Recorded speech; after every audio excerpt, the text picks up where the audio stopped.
Hello and welcome to Oddball's Odd Repairs. So I hope you put your learning caps on because I'm going to show you a few things in the beginning of this video. So this is the lawnmower. Um, the gentleman owns two of them, and I'm pretty sure they're around close to the same year. One of them is this one here, self-propelled. The other one is not. And he had them sitting for a while because they didn't run. And both of them, the carburetors they needed replaced. So we did that. We replaced the carburetor. This one ran like a top when it left here.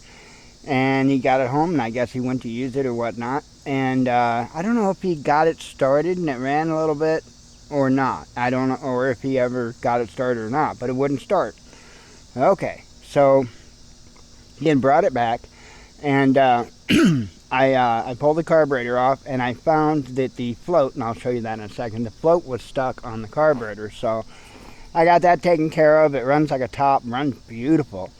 And so I'm going to put a fuel filter on it because he got one with the kit. So the carburetor for this particular lawnmower, this is a Lawnboy 2-stroke. The carburetor is $18.50 on Amazon. They're not expensive. And they give you a couple of filters with the carburetor, and this is one of the filters. I don't have the other one out here. It's just a small red one. I'm not a fan of those. I prefer to use this here. So, and I want to explain something about these filters real quick. I'll show you.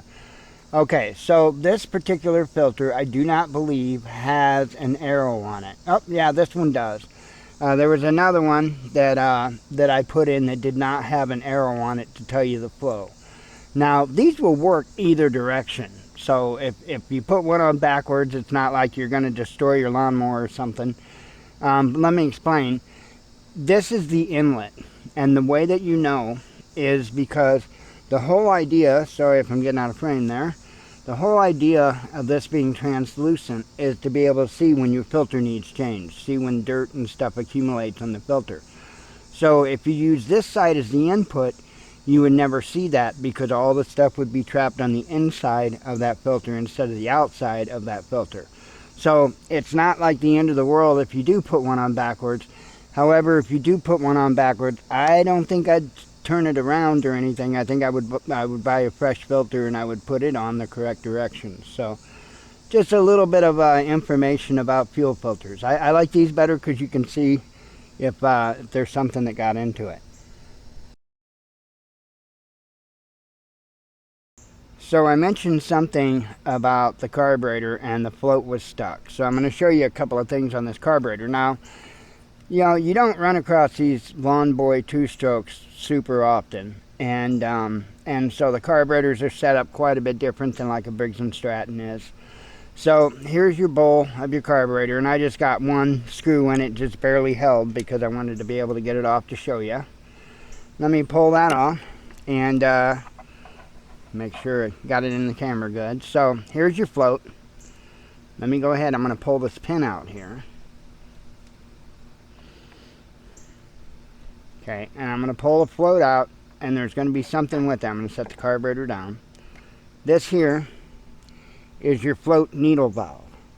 And the way this carburetor, this is what they call a gravity feed carburetor, the way this works is that this float sets in there with your float needle valve there on that pivot point. And the carburetor sets like that. Okay. Got down too far, hang on. Okay, the carburetor sits like that.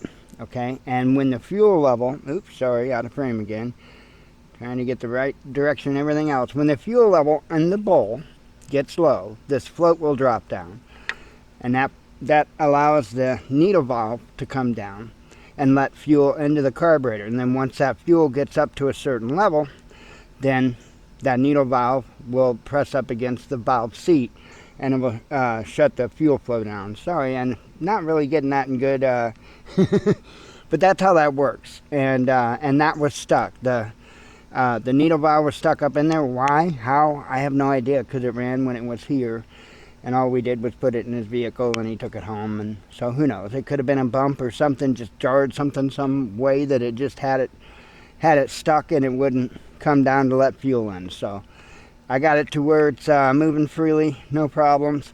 And like I said, I'm going to show you how good it runs here in a moment. When I say that, I'll put an asterisk. It's a 2-stroke Lawnboy. So I am a 4-stroke fan. I have no problem saying that. Oh, I was going to show you on this carburetor something else. So this is called a butterfly, by the way. And this butterfly here is the choke butterfly. Okay? That is the choke butterfly. Now, the butterfly for the throttle is this one up here. And it is on this little wind vane looking thing, okay, which is a governor. And then there's a spring down here.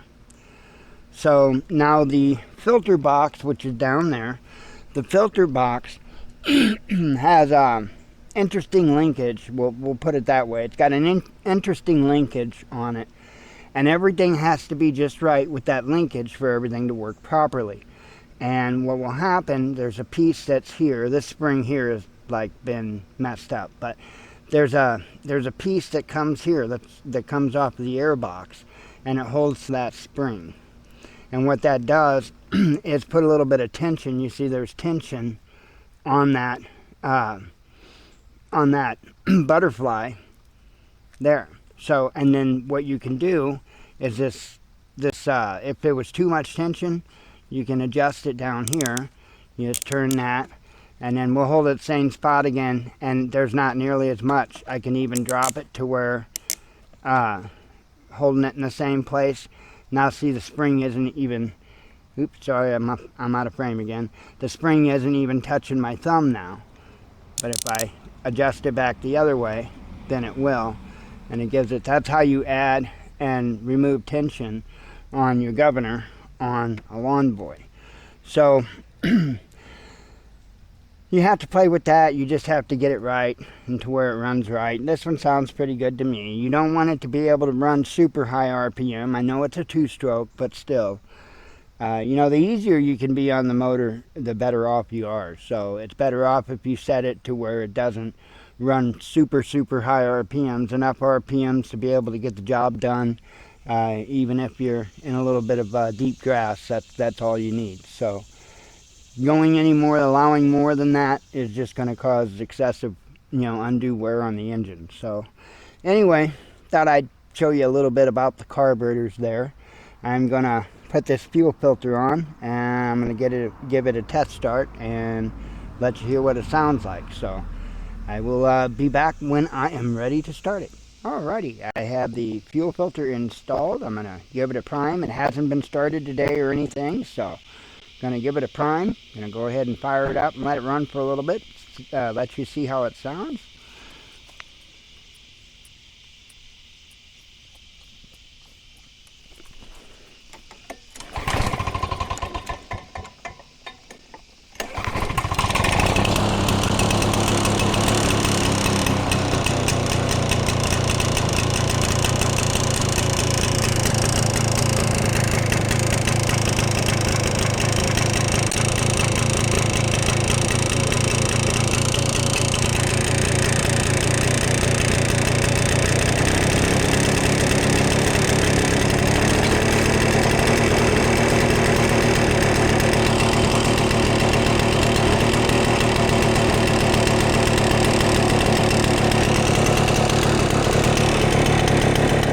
There you go. She it's a 2-stroke. I mean, what do you want? She's a smoky 2-stroke. So, but it does run good. Self-propel works good. It's actually not a bad little mower. I miss the old Lawnboys that had the aluminum decks that lasted forever. My dad was not a fan of Lawnboy at all. I'm not a fan of 2-stroke or Tecumseh motors especially. And, yeah, just finicky. That's all it is. They're just finicky. And once you beat the finick out of them, they're fine. So, other than that, not a bad little running Lawnboy 2-stroke. So, my dad would, he would take the aluminum decks on the old Lawnboys and he would fit a Briggs & Stratton motor on them.